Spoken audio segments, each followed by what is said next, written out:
Hey guys, how's it going? It's Al. Week 12, a truncated week because of Thanksgiving, so a little different in terms of my content and the pace that it's going to come out this week.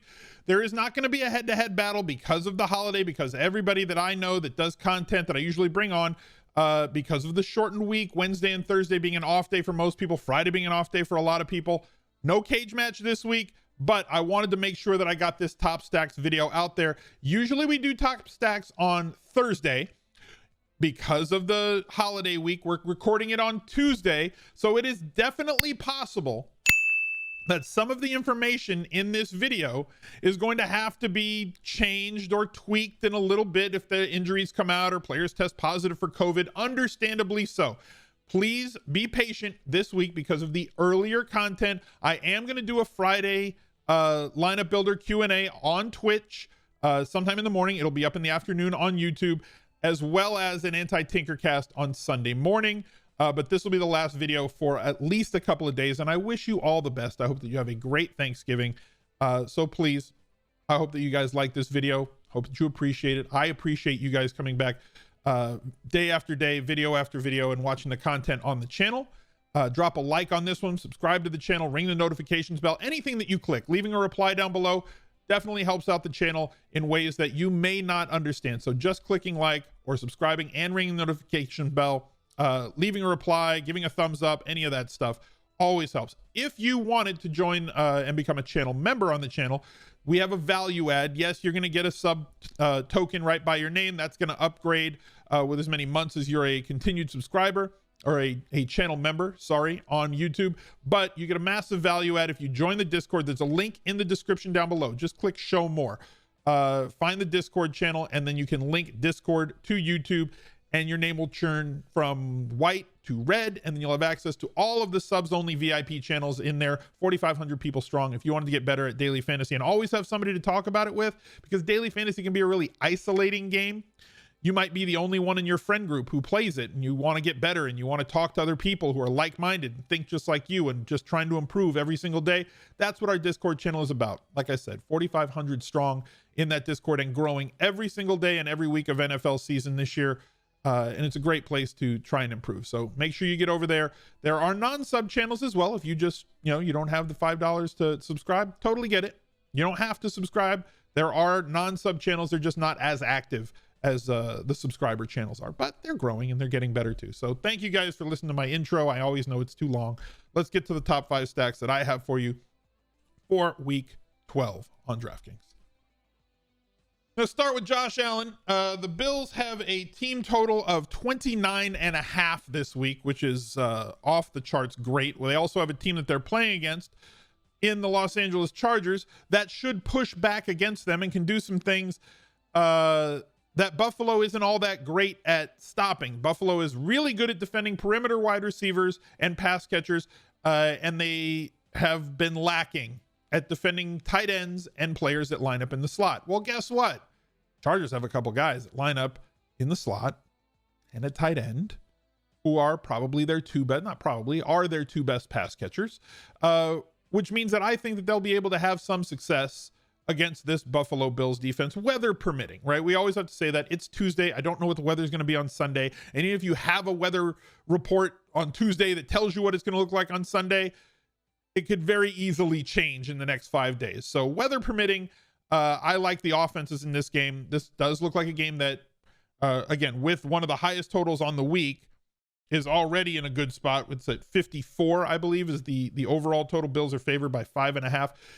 We've seen a lot of games go over the totals this year, and as such, we've seen very heightened quarterback efficiency that's led to those games going over the total. So game that's 54 goes over, you got 60, 65, 70 real life points. That's a lot of points to be spread around, and the reason that we stack is because we want to make sure that we get all of the goodness out of this offense. So there's a little bit of, obviously you can stack him with Steph Diggs. We know how good Steph Diggs is. American hero, all those things. However, there's some injuries to talk about here. And right now, John Brown coming off of a situation where he got hurt in their last game. They did have the bye week in week 11. He did not practice so far this week, leading up to this weekend. And teams are starting their practices early because Thursday is Thanksgiving.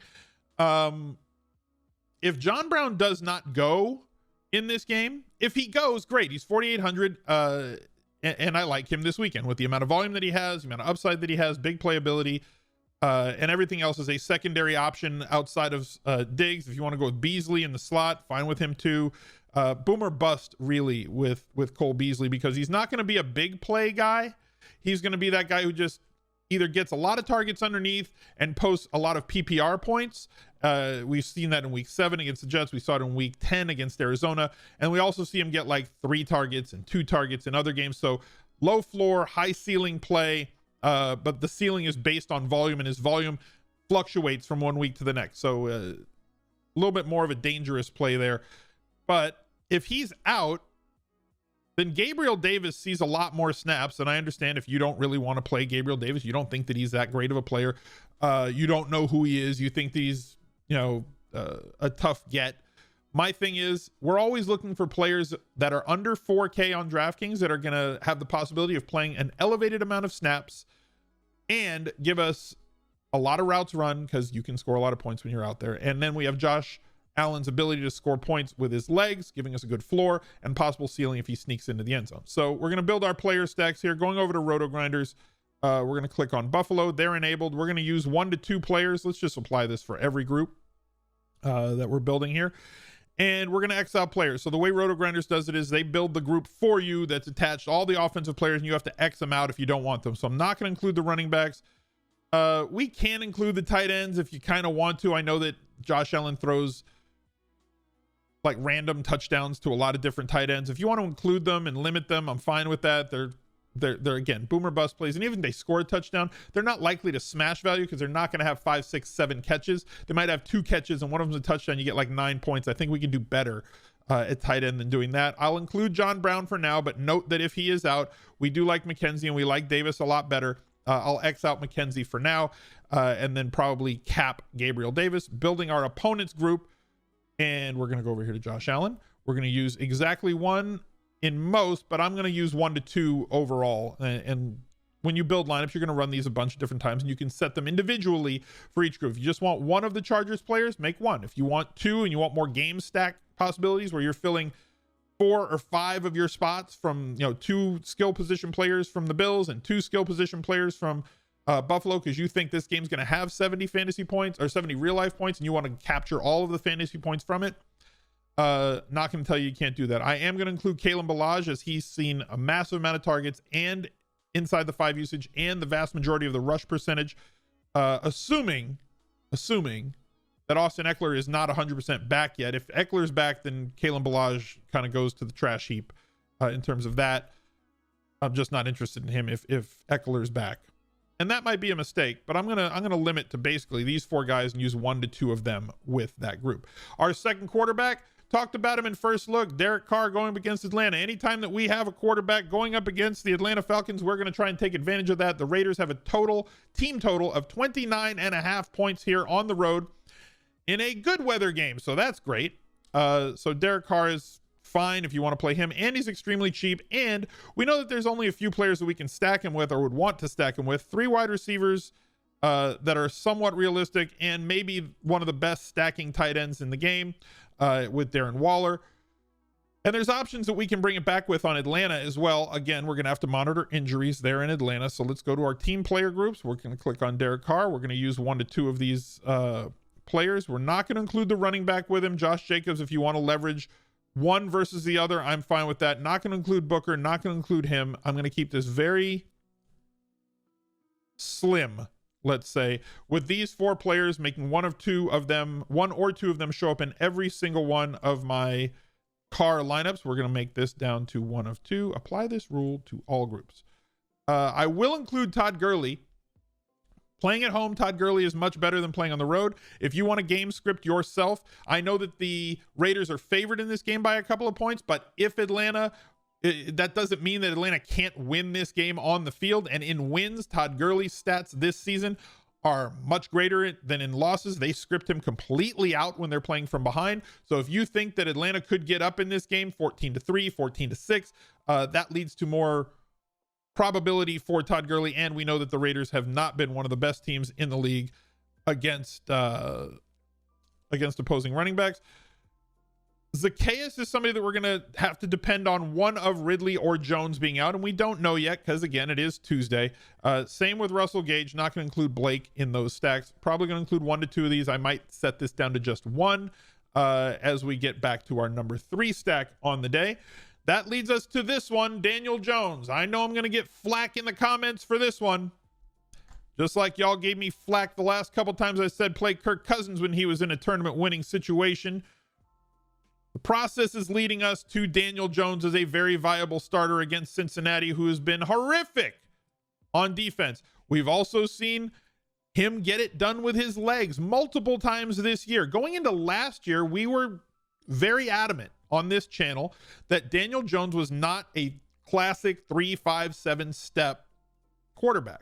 In college, he ran the ball well, and he ran the ball somewhat efficiently. Even though he's not the fastest running back in the league, or quarterback in the league, he runs the ball well enough to add points with his legs, and he's done it in the majority of games this year. 2.2, 2.1, 4.9, 4.5, 7.4, 9.2, 2.0, and 6.4 as a floor in all but 2 of his games. So he gives you that added bonus with his legs. Has the ability to get into the end zone, if he doesn't fall like he did on that 80-yard run against Philly, where you have that touchdown upside added to the rushing yardage floor. And with a pace-up game here expected against Cincinnati, even though they've lost Burrow, this is still a team that is inefficient on defense and gives us the ability to play certain wide receivers against him, or paired with him against them. So somebody like Sterling Shepard, who has seen very solid volume the last few weeks. Darius Slayton, who has seen a massive amount of end zone targets and brings with him touchdown upside both in the short range and big splash ability. If you want to go cheap with Golden Tate, as much in the doghouse as he's been, and maybe he's climbed his way out of there, he's all the way down to 3.5K.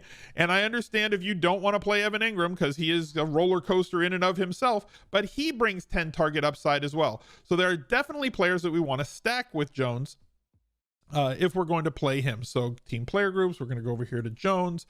I'm going to X out the running backs, not going to use them. I am going to leave him. I'm going to talk about all those, or use all those 4 guys that we just talked about. 1 to 2 of them. I wouldn't mind if you went with 2 of them, because I do think that Gallman is going to be played this week. And if Gallman is played, we can totally leverage off of that by including 2 of his pass catchers along with Daniel Jones. If Daniel Jones vultures a rushing touchdown away from Gallman and then throws 2 or 3 more, and throws for 30 completions, that's a lot of passes to be caught by this group of 4 players. Going over to the opponent's groups, we're going to build the bring back play for this one against Jones.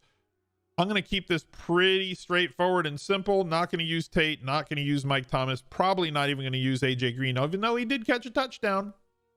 That was our bet, that he was going to catch a touchdown within 7 weeks, and he got there. Tyler Boyd, T. Higgins, probably my preferred options here. 5K, 4.7K. They drop their salaries without Joe Burrow. If they get any sort of quality usage or are playing from behind and get garbage time points, those prices leave us a lot of room for profit, as if they catch 6 balls for 75 yards, you're essentially at their value proposition that you would need with those players. My 4th quarterback this week, here's another one. No way, streamer. Not going to play Tom Brady after watching him on Monday Night Football. The Rams are a really good defense, guys.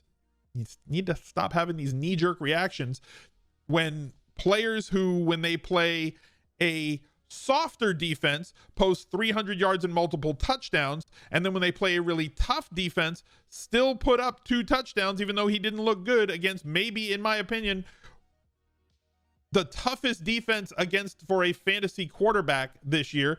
They just don't allow a lot of yards to their Ramsey's tough. They tackle well. They put pressure on you up the middle. That's not something that Kansas City really does on defense. This game does project to have a ton of points.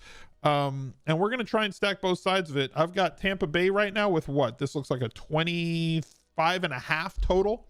25 expected points from them. The running backs are questionable.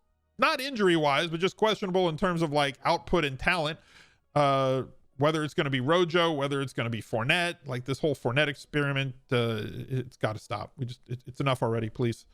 But looking at his pass catchers, we know that there are like 3 that are really good. Boom, boom, boom. Antonio Brown, way too cheap for the amount of service that he's getting. In his market share has grown every single week. If he's going to get 8 to 12 targets a week, considering that Tom Brady, you'd think he's noodle armed, he can't really throw it down the field as much or as efficiently as he used to. That leaves Antonio Brown running a lot of underneath stuff from the slot, while they have to pay attention to Evans on the outside, and they have to pay attention to Godwin as well on the other side. That puts Antonio Brown at 5,700, in my opinion, a little bit underpriced for what he brings to the table. Edwards and Godwin priced above him. And we also have Rob Gronkowski, who also had a bad game on Monday Night Football, but brings with him a lot of touchdown upside as well.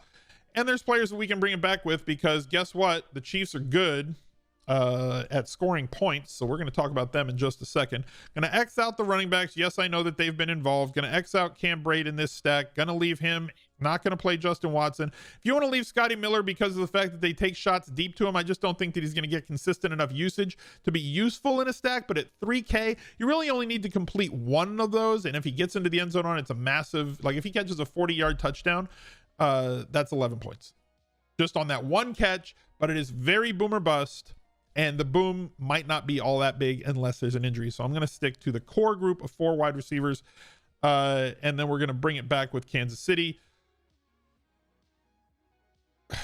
I mean, I could just talk about this with Patrick Mahomes. Not going to use him. Probably going to use him. Might use him in the bring back group. I'd probably use him with Patrick Mahomes, but he's going to be my last quarterback. Also at 29.5 total. This is your pay up to be contrarian option at 8K, and how much his supporting cast costs this week. If you were to stack him with Tyreek Hill, that's a lot of money. If you're going to double stack him with Travis Kelce, you're going to have to find value. And this right here is going to put a lot of players in a position that they don't feel comfortable in, which probably usually means that this is going to be a low played combined stack. And this run that Travis Kelce is on with 34 targets the last 3 games, with the amount of points that he's scored, Tyreek Hill's ability to tear the roof off in his 32 targets their last 2 games, tell me that this isn't a viable double stack in a game where Tampa Bay should be able to keep up. And the best thing that we can get from Kansas City is when a team can keep up with them. Yes, there are other plays that you can make here if you don't totally want to pay up to be contrarian. I get it. You want to play Robinson at 34. You want to play Hardman at 42 and hope for the big play. Totally get that. I know that people are going to say, well, I kind of want to do this and go with one of these and one of these. I'm probably not going to include Clyde Edwards-Helaire. I don't think that his usage is enough in the passing game to warrant being in my Mahomes stacks, but I would probably use him, I will include him in bring back stacks with the opposing quarterback. So for these team player groups, this is what we're going to do. We're going to do this right here. Going to keep it to these. Going to X out him here. Going to go to the opponent player group. Going to X out everybody that I don't want in this opposing group. Why is it for that? Kansas City. If you want to keep the running back in here, that's fine. Whichever running back that you feel is more likely to get to pay off his salary or have a ceiling possibility for you as in tournaments with Jones or Fournette. I'm probably going to stick to the passing game, and I'm going to stick to those same 4 players that we talked about before, with 1 or 2 of them in my bring back groups. It's probably going to only allow 1 because we're going to need to find some extreme value. And outside of Gronk, there aren't that many values to find, and I'm not going to allow it to go too tight end. But that's going to do it for this week. I wish you guys the best Thanksgiving. If you're watching this after Thanksgiving, I wish you the best leftover sandwich that you've ever had. I will see you guys on Friday and then on Sunday on Twitch for the Anti-Tinkercast. Look out for another video right there. He's a legend.